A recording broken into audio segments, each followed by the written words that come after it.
Hello and welcome to Steve's Backyard Bonsai. Today I'm going to be taking cuttings from what I think is my most beautiful azalea growing on my property. These have been here for at least, I don't know, 80 years on this property. And this particular one is so beautiful. It has double pink flowers. So I want to propagate this one. So I'm going to be taking cuttings, which I will make all the same size. I'll put them in a little cutting tray. The cuttings that I'm taking are the greenwood cuttings. There's another azalea on my property that I took cuttings from because it has such beautiful and unusual flowers. Those were all woody cuttings, and that was not by choice. The tree had gotten overgrown, and anything that was reaching up to the sun and was long enough to be a cutting was woody at the base. And maybe I collected them a little too early, but I had to trim those back, so maybe for another year. Anyway, this is what I'm collecting. I'm going to go around and get as many of these as I can. I also have a Satsuki Azalea, which was a garden tree that was here. Very late blooming. It's the parent of my Azalea Bonsai, if you've seen it on my channel. And I'm going to be collecting cuttings from that on Tuesday because I promised them to a club member. And I want to be sure that I have them on hand. Our club meeting is Tuesday night. So if you have a club, join it. If only to just be able to ask questions, get answers, or as I once heard someone very wise say, listen to everyone and don't listen to anyone. That's probably the best advice I could give you as well. Your trees are going to do things that only you will see. So just get to know your trees and do what's right for them. All right, you don't need to watch me do 100 of these, but that's what I'm going to try and get to. I'll tune back in when I'm putting them in their little wet tray for germination, well, for root development.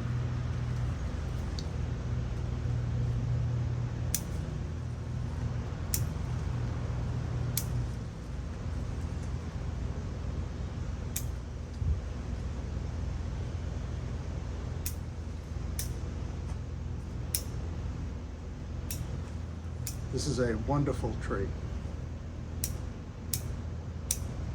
I can't get enough of this one. I'll be stripping the leaves down. Well, you'll see me do it. Can't resist. So many beautiful cuttings. Perfect. I'm just going to cut the longer ones down. I'm not going to really try to do uniform length throughout, but I'm just going to cut the longer ones down. Cutting about that much off.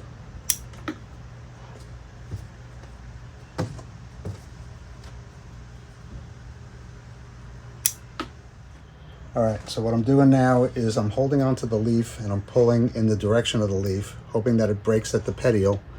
This makes it easier than cutting each one.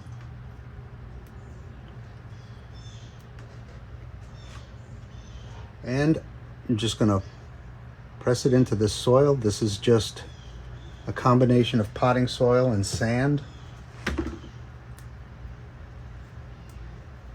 And I'll go into a faster motion and do this. I've done this many times in the past. The success rate is pretty good, but I would advise you to have a lot of plants on the go if you're going to do this. This is a beautiful, beautiful specimen, and I never cloned this one successfully. I have my others, but not this one. So I'm going to go into time lapse.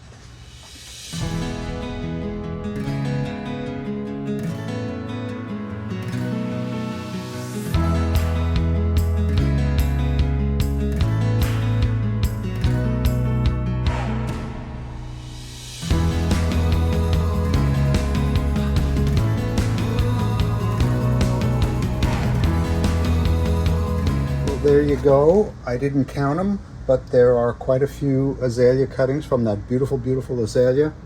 There is one over here that I'm losing a lot of foliage and probably won't have a lot of rooting on this side at all. These cuttings were not as perfect as these cuttings when I took them. And they weren't going to get any better, so I had to take them when I did. This is sitting in a bed of sand and regular potting soil, a very good, very good quality potting soil, with a lot of aeration.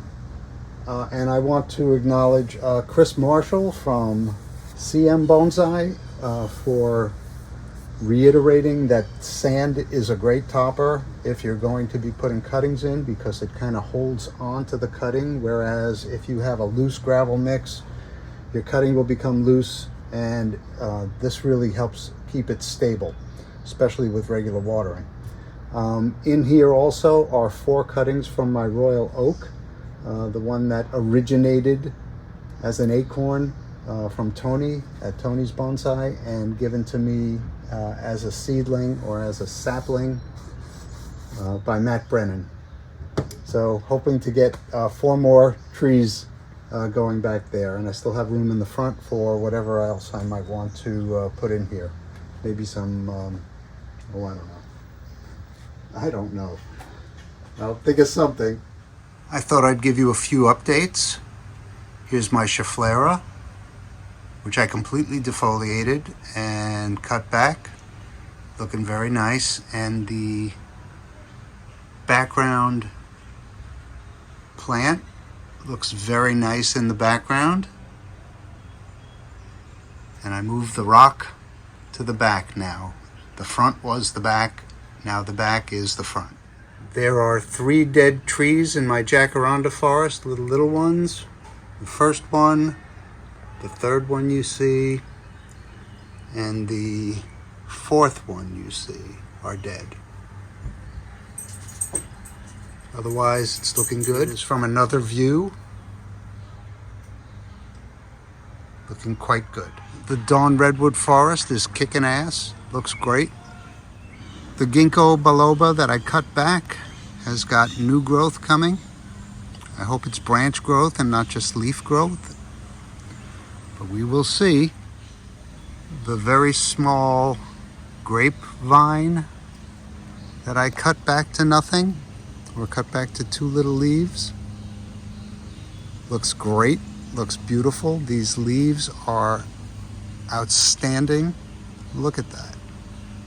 Here are 3 dwarf Alberta spruce that I pruned up in the early spring and repotted.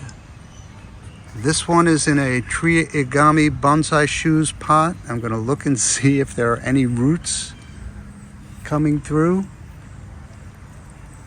And there are quite a few. Very nice on a bed of sand. Shouldn't really disturb them, but oh well. My burning bush, which I cut back to visible buds. Those buds have not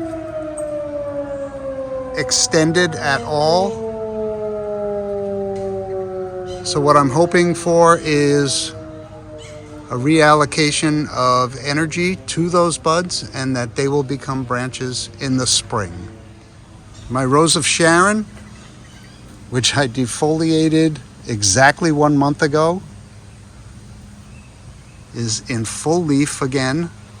And all of these extensions I will just let grow, because they will be the ones that make the flowers, and I want to see those flowers. I cut back my American hornbeam, and it's got all new growth. Very happy to see new growth everywhere on my larch forest. Just swollen buds mostly. This one's ready to pop. but new growth everywhere. So nice to see.